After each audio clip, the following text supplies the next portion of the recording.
کہتے ہیں کہ بعض لوگ مزارات پہ جاتے ہیں اور مزارات پہ جا کر یہ سجدے کرتے ہیں، تو اس حوالے سے آپ کیا فرماتے ہیں کہ اس کے متعلق شرعی حکم کیا ہے اور یہ کون لوگ ہیں؟ مزار، بہت سارے مزاروں پر میں نے تو حاضری دی ہے الحمدللہ. مجھے یاد نہیں پڑتا کبھی کسی نے سجدہ کیا ہو قبر کو، لیکن اب لوگ اتنا بولتے تو ہو سکتا ہے کہیں کوئی کرتا بھی ہو، تو ظاہر ہے اس کو نہیں کرنا چاہیے، غلط کرتا ہی ہے. اور اس میں اب دو صورتیں ہیں سجدے کی، کہ اگر وہ جس کو سجدہ کر رہا ہے مزار کو، تو یہ عبادت کی نیت سے کر رہا ہے سجدہ، تب تو کافر ہو جائے گا.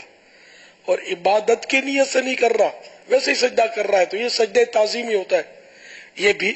حرام ہے. میرے آقا اعلی حضرت رحمت اللہ تعالی علیہ نے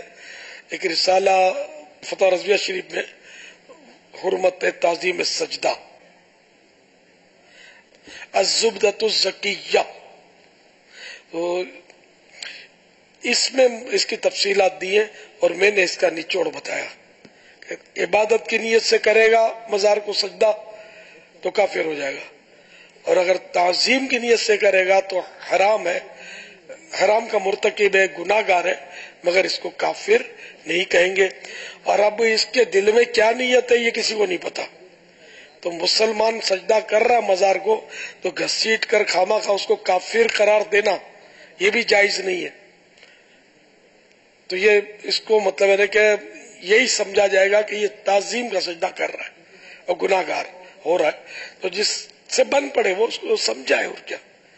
تو یہ بعض لوگوں میں بہت شدت ہوتی ہے، خامہ خواہ کہ کفر ہو رہا ہے، شرک ہو رہا ہے، تو اس کو ایک دم سے کفر و شرک نہیں کہہ سکتے.